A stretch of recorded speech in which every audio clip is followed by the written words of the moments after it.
Mas ainda que nós sejamos infiéis, Ele permanece fiel. Ele não mudou a intenção contigo. É cabível pensar que se não fosse a fidelidade de Deus, a morte já teria nos vencido. Não teríamos a oportunidade que temos. E eu estava pensando aqui de manhã, enquanto na escola dominical, que desvalorizamos o que Deus faz. Porque no culto da edificação cristã, que deveria ser o nosso maior compromisso, praticamos a negligência. Eu estava analisando a palavra que nós ouvimos aqui nesta manhã, pastor, quando Deus nos recomendou a tratar com zelo os dons que Ele deu para a igreja. Tem alguém que está aqui dentro e está dizendo: não tem nenhum dom. Você é que pensa. Deus não te chamou para ser ninguém. Deus não te chamou para ser nada. Deus não te pôs na vida sem que Ele tivesse um propósito. Você é projeto de Deus, para a glória de Deus. E Ele permanece fiel. Não sei se você sentiu Ele aqui. Eu acredito que não. Quem é que pode viver e se conter? Quem é que pode estar na sua presença de fato e sobreviver? Mas sentir nós podemos, porque há uma ação de Deus pelo Espírito Santo que já me fez chorar ali. E não é uma emoção comum. Não é um argumento da tristeza ou da angústia que pode permear o meu coração. É a presença dEle que pega a dor,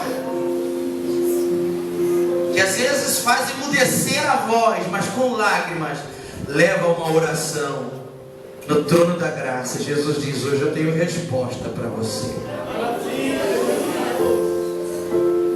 porque Ele é fiel. Você já parou para pensar no significado da palavra misericórdia? Que é uma das maiores declarações de Deus, que revela o amor, mas que expressa a sua fidelidade, a sua mais preciosa obra nos fatores da criação. É a fidelidade de Deus que revela a sua misericórdia, que nos tolera nas nossas debilidades, nas nossas fraquezas. A misericórdia de Deus não é outra coisa, porque eu já vi gente chorar aqui que não teve na escola dominical. Eu já vi gente se alegrar aqui que negligenciou o culto da manhã. Mas Ele permanece fiel, pastor. E Ele não abre mão dos seus projetos. Por isso Ele usa de misericórdia. E vai acontecer milagres aqui nesta noite. Se você crer que Ele é fiel, eu vou te dar mais um momento para você oferecer uma oferta a Deus que atinja o coração dele. Você quer que momento? Me dá um sinal bem alto com a tua mão, que eu preciso entender. Então você vai cantar comigo que Ele é fiel, mesmo que eu não mereça, mas Ele é fiel. E vamos dar uma oferta para Ele. Você concorda comigo? Pode dizer amém? Sei que estás aqui, Senhor. Podes perceber quem sou. Podes ver se há em mim um verdadeiro adorador.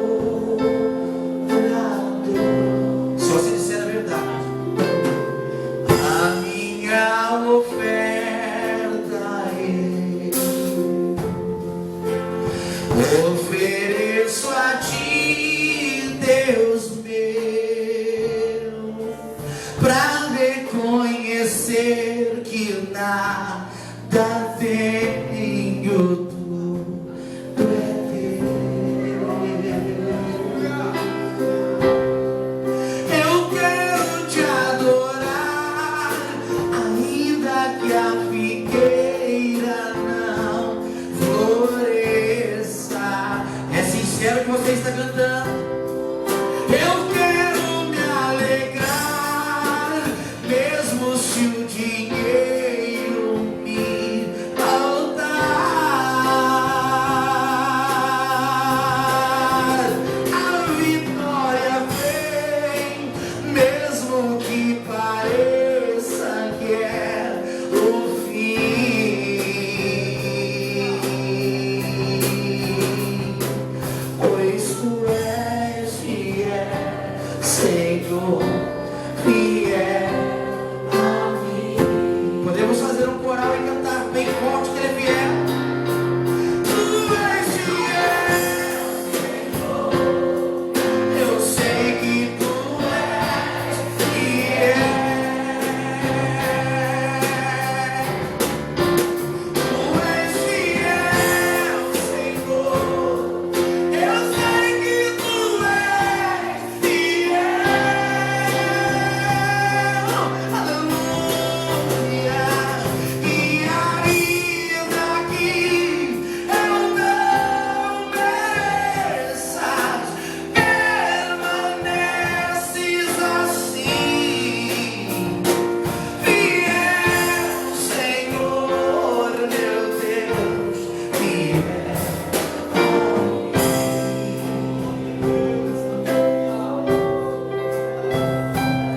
Fiel, Senhor, meu Deus, fiel a mim.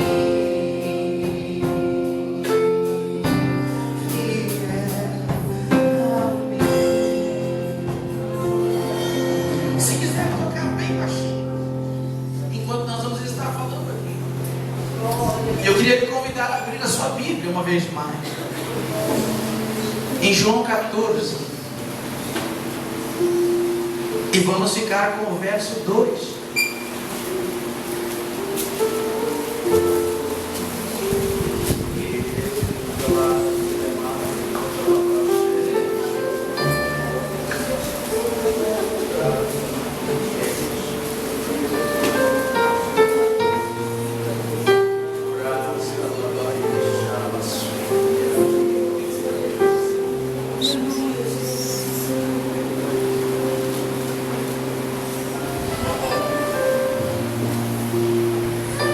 Todos acharam? Podem dizer amém.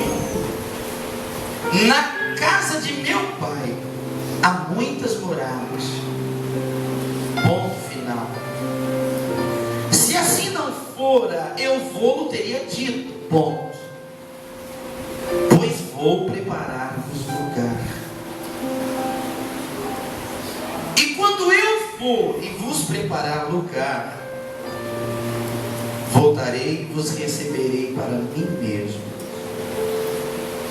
para que onde eu estou, estejais vós também. Verso 23. Respondeu-lhe Jesus: se alguém me ama, guardará a minha palavra. E meu Pai o amará. E viremos para Ele, e faremos nele morada. Você pode repetir esta última palavra comigo? Diga assim: morada. Morada. Curve a sua cabeça. Querido Pai, a primeira coisa que eu gostaria de lhe pedir, Senhor, que esta objeção maligna, que eu já senti como um peso aqui, e quero fazer isto tendo, Senhor, razões sobejas da minha confiança na Tua palavra, que diz que as portas do inferno não prevalecerão contra a Tua igreja, e a Tua igreja está aqui. O inferno não pode impedir o que o Senhor quer fazer nesta noite, Pai. Por isso, visita as mentes agora. Aonde estiver alojado ali uma implantação maligna, um pensamento, Senhor, que não glorifica o Teu nome, uma horda, Senhor, que se forma contrária a tudo aquilo que pode glorificar o Teu nome nesta casa. Nós oramos pedindo ao Senhor, Pai, que agora, em nome de Jesus, desfaça. Porque precisamos ministrar a Tua palavra. Mas mais do que isso, Pai, precisamos ouvir o que o Senhor tem que falar conosco. E se o Senhor não nos ajudar, não será possível. Pai, que a Tua mão poderosa, que tem poder, Pai, para nos tornar cientes e capacitados em receber a Tua palavra pelo Teu Espírito, possa ter liberdade e achar guarida em cada um de nós. Que os demônios, Pai, que vieram do inferno, que eles possam agora rasgar os seus projetos, Pai, porque faliu, não pode prosperar. Alabare, metando, levar a sila, caba, churicando. E o Teu Espírito já tem liberdade em alguns corações aqui. Eu quero dar ordem à angústia, à tristeza provocada por esses demônios, que saiam agora. Que o peso da acusação, da incompreensão, dos desvalores saiam agora, porque Deus vai falar pela Sua palavra. Em nome de Jesus, Pai, fazemos isto crendo que a Tua palavra nos dá ordem para orar impondo as mãos e curar o enfermo, mas também pela oração, Mateus 10 e verso 1, e expelir todos os demônios. Eu quero profetizar sobre esta casa, eu quero profetizar sobre estas vidas, liberdade da adoração, liberdade para a aceitação da palavra de Deus, que vai mover, entrar no coração e fazer o Teu nome ser glorificado neste lugar. Em nome de Jesus. Amém, Senhor. Podemos assentar, querido.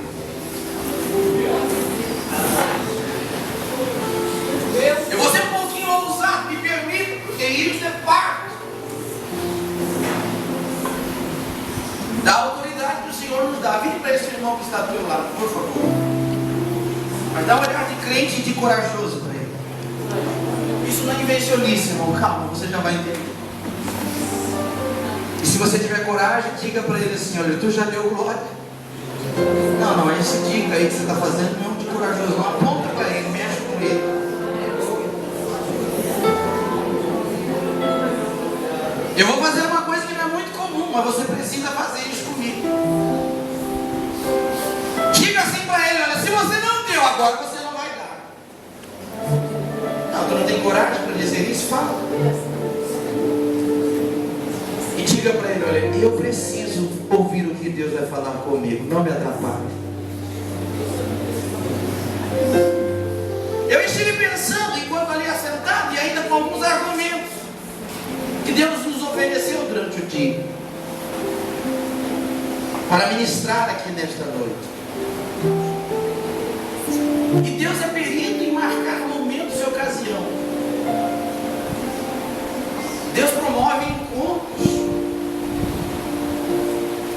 E Deus que faz caminhos aonde os homens não imaginam que possam andar.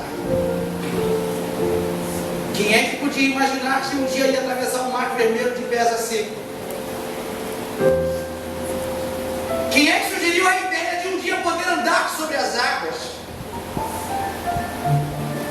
Quem é que um dia teve argumentos para considerar o fato de que podia andar dentro de uma fornalha sem ser queimado? Quem é que poderia ter argumentos para enfrentar um leão no deserto, andando por terras áridas, e Deus lhe capacitar para a vitória contra o urso, contra o leão? Quem é que sugeriu isso para a própria vida? Quem é que conseguiu marcar nos dias da sua agenda que ele deveria passar uma noite dentro da cova dos leões? Deus é perito em fazer caminhos para que Ele seja glorificado em nós. Deus Deus é especialista em revelar, em declarar que Ele é soberano sobre tudo e sobre todos.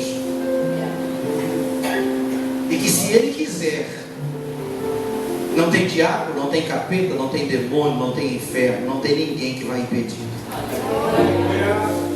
E Deus pensou em você. Deus imaginou você. Deus olhou para a história da humanidade e disse: não, ela vai estar lá. Ele também. E porque Ele pensou, Ele tinha um propósito aí em toda a criação. E para toda ela Deus fez com uma finalidade: criar para si alguém que lhe adorasse.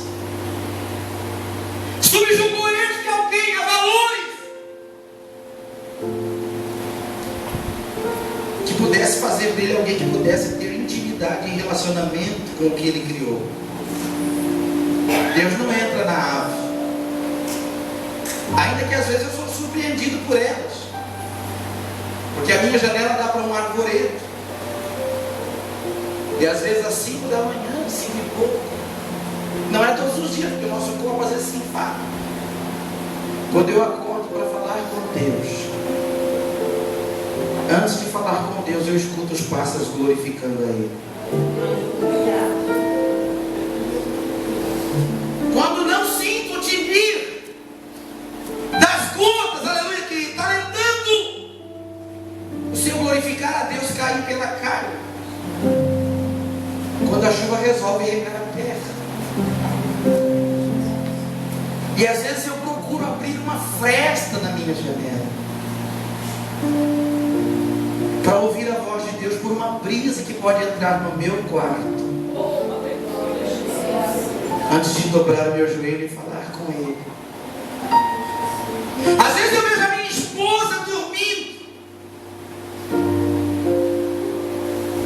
e começo a olhar para ela e procurando todas as razões da vida encontrar nela um sentido para viver.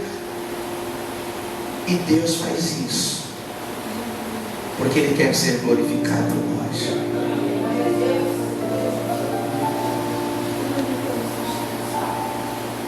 E agora, com o argumento daquilo que pudesse glorificá-lo, Ele não tinha entre os fatores da criação, nem os selváticos, nem os aquáticos, nem os que pudessem voar. Alguém que lhe pudesse ser tabernáculo, alguém que pudesse ser a sua morada, alguém que pudesse servir de espaço, de confinamento, para oferecer habitação, porque isto é o significado da palavra casa.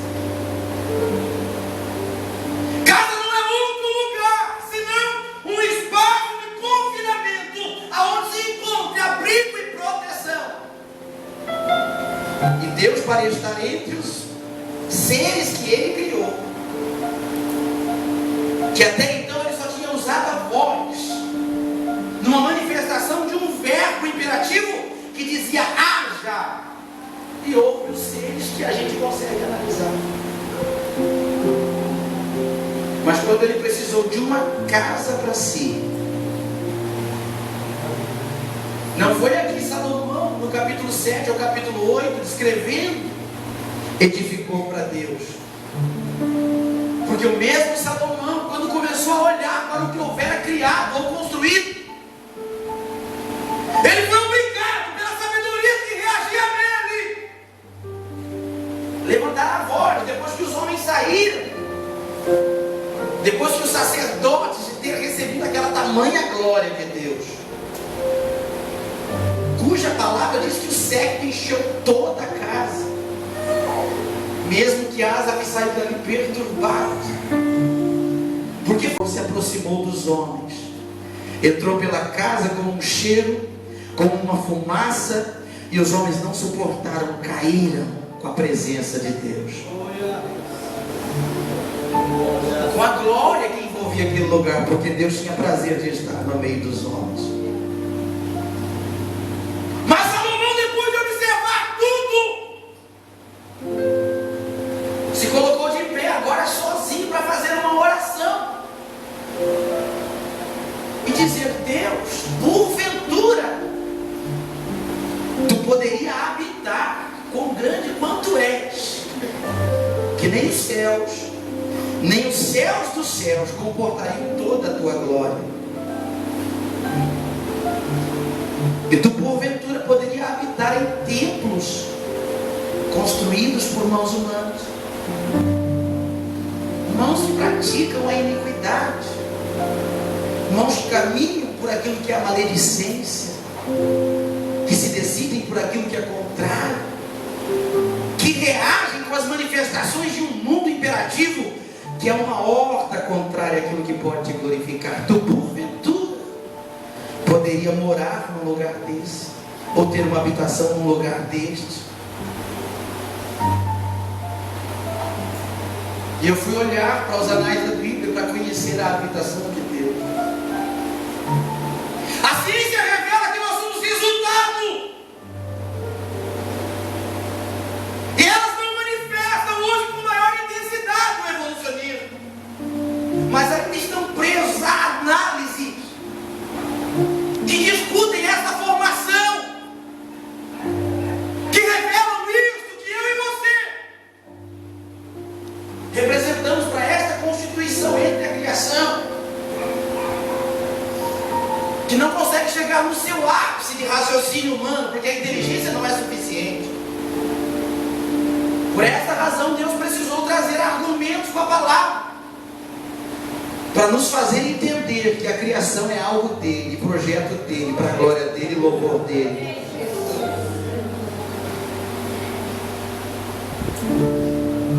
E a ciência, com as suas ramificações, conseguiu analisar o homem pelo menos em duas esferas. Um ser sobrenatural, que é relativo ao ser abstrato que está neste corpo, que nós definimos por alma, pelos quais a própria Escritura dá parecer, e sem ela jamais haveria, em qualquer contexto de ciência, um argumento que revelasse o ser abstrato em nós, porque ela é séria das emoções.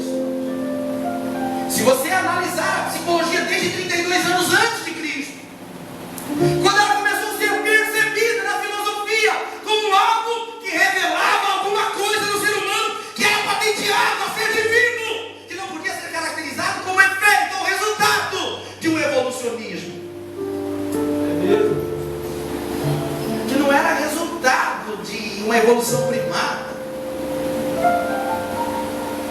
Isso é a força de um sistema que aplicou um fator instrutivo aos homens para desqualificar,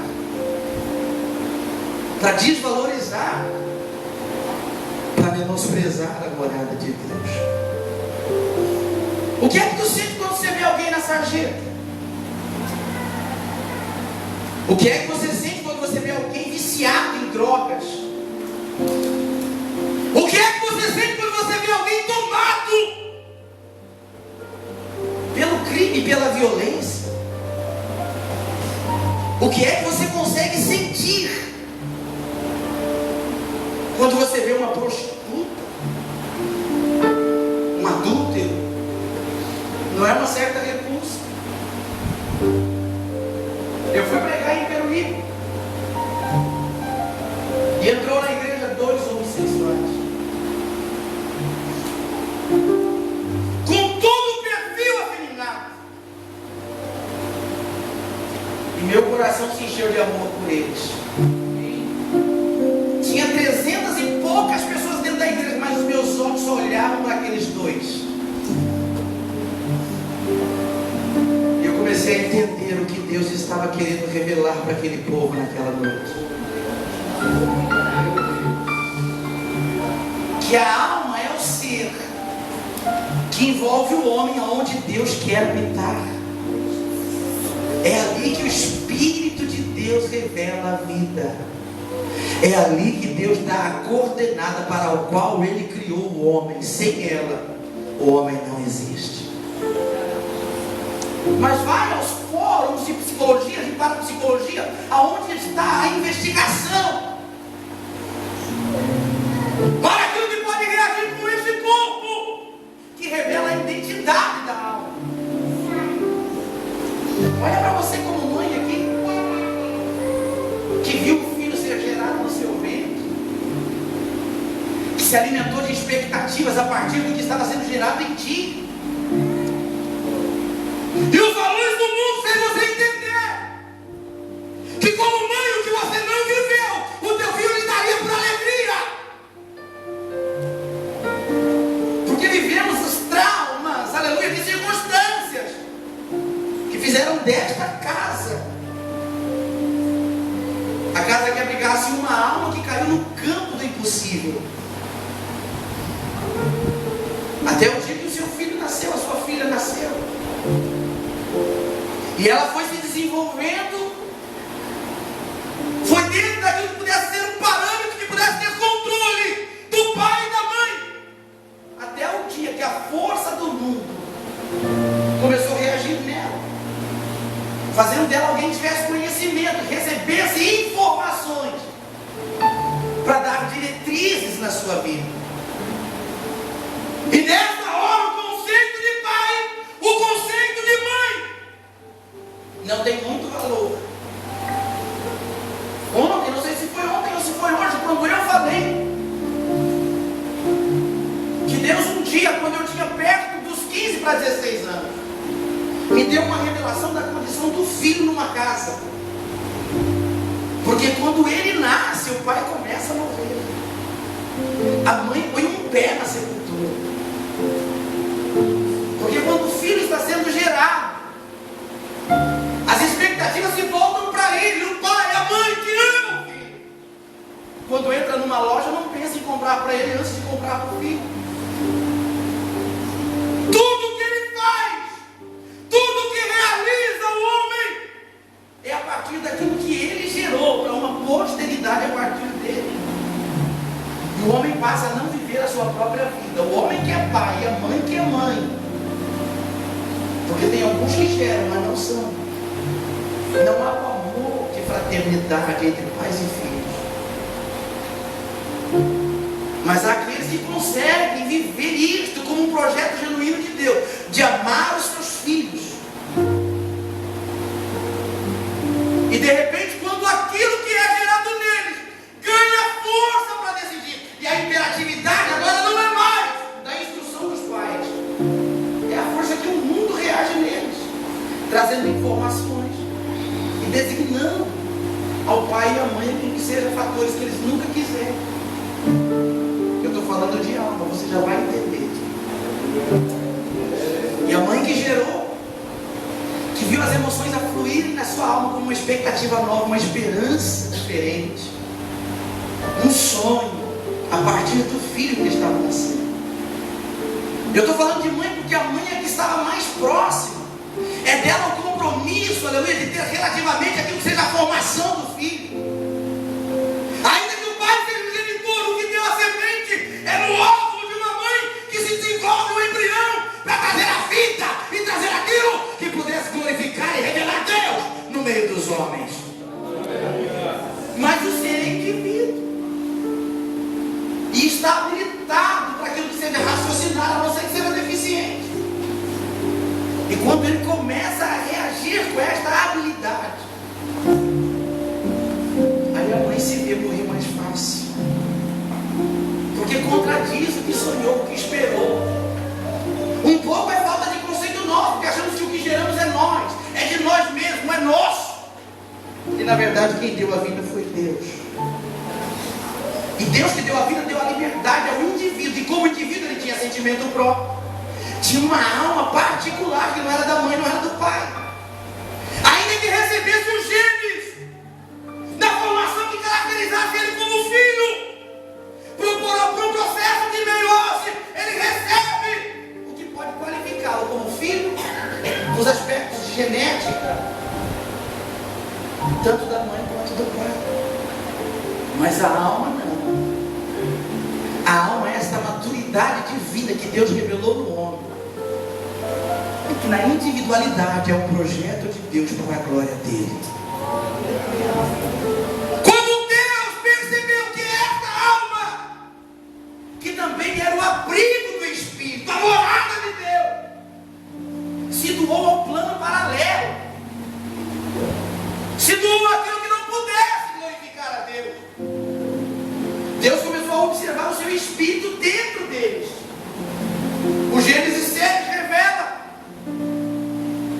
que este, aleluia, que não podia habitar em templos construídos por mãos de homens. Ele mesmo resolveu edificar para si uma casa, mas as ações daquele para o qual ele criou como uma morada eram contrárias ao que pudesse glorificar o nome dele. Aí ele foi obrigado a dizer o que a ciência não consegue explicar. Olha, o meu espírito não pode contender mais com os homens. Agora eu achei importante o amor de Deus para o principal objeto da sua criação. Porque ainda que ele disse que não pudesse contender, ele disse: eu não vou retirar o meu espírito deles, para o qual eu desenvolvi a criação deles, eles irão me glorificar. E glorificarão de uma forma diferente, porque as aves, os pássaros, os animais selváticos, os que rastejam os bípedos, quadrúpedes e assim sucessivamente, eles só podem glorificar porque são almas viventes. Mas em você, homem, em você, mulher, em você, irmão e irmã, em você, jovem, moço, adolescente, em você, pastor, em você, presbítero, em você, diácono, Deus disse assim: ali eu vou habitar com os homens.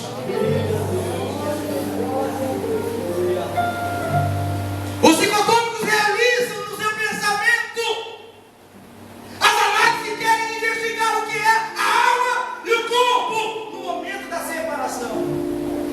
Por isso a parapsicologia ganhou força. Porque a depressão, a opressão, a malignidade conseguiu levar os homens a esse súbito mortal. O pânico do medo pela vida fez os homens tirarem a própria vida, outorgando a eles a ideia de que o evolucionismo é um fracasso.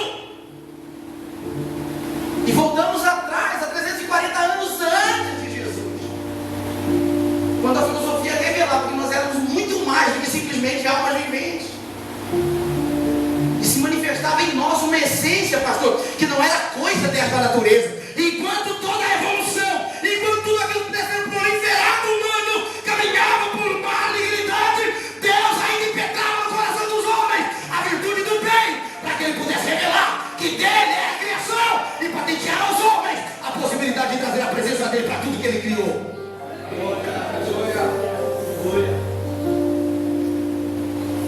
E você vai ver essa geração a partir das ações de Deus, quando Deus, aleluia, obrigado,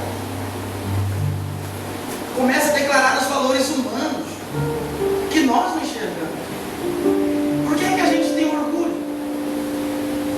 Por que é que a gente é egoísta? E por favor, não me diga que não. Pega 3 crianças com fome, coloca aqui no meio, põe 4 bolachas no meio delas. Vai dar uma para cada um. E crianças que não fazem uso da ciência de bem e mal, uma delas vai reagir primeiro, mas todas vão pegar aquelas bolachas que deram para ela uma e pôr na boca com tudo, para pregar que sobrou. Eu estou mentindo? Vocês não são mães? Eu estou mentindo, pastor? Um egoísmo que se revela desde a tenra idade. Você não tem filhos em casa? Te lembra quando você colocava ele para brincar com o sobrinho ou com o neto? E ele tinha os brinquedos dele. E criava uma guerra quando vinha o sobrinho, o neto, o primo, para pegar os deles e brincar semelhantemente. É algo que desenvolveu-se no homem a partir de um plano paralelo, que contrariava Deus. Se fôssemos adultos, eu vou pegar aqui a irmã Helena, a irmã Silvia e o pastor, e eu Põe 5 bolachas lá, nós vamos nos assentar no meio famintos. Não sei quem é o mais velho de nós, tomara que não seja eu.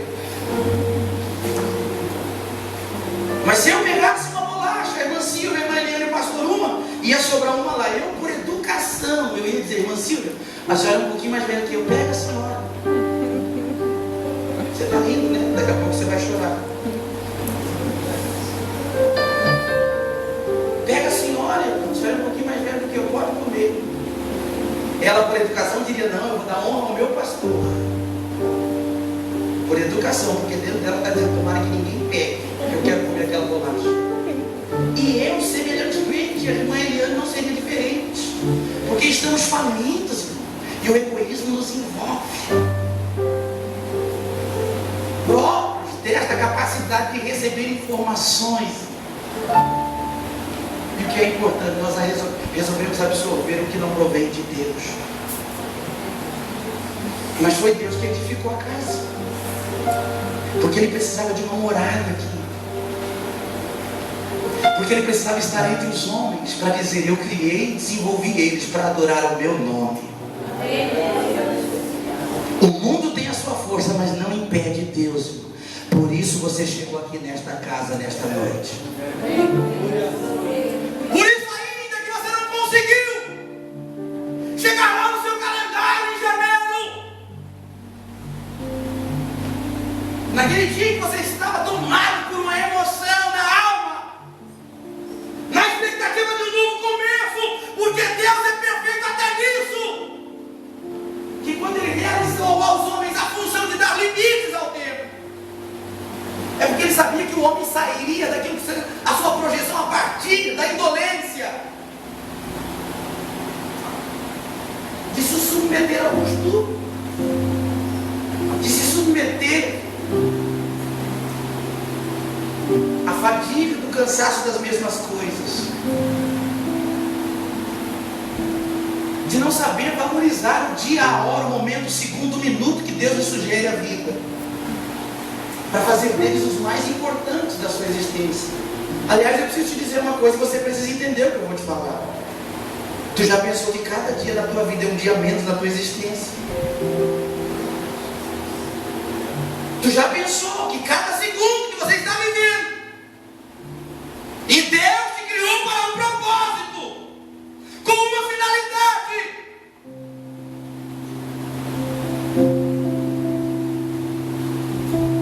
Tu está fazendo bom uso dos segundos que Deus lhe dá na vida?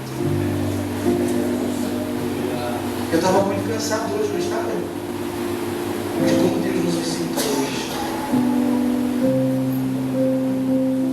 Como Deus falou comigo naquelas horas de conversa. Nesta manhã aqui na escola dominical. Eu poderia pegar meus filhos e ir lá para Florianópolis, mas porque eu não conheço. Olhar para as belezas que ela me oferece. Mas Deus tinha um plano. Você sabe que às vezes eu olho para o capítulo 11 de João e eu fico parado observando aquilo, porque Jesus disse: eu vou para a casa de Marta e Maria. Eu consigo encontrar o contexto de 2 mundos na realização humana, porque o mundo espiritual é diferente do mundo natural.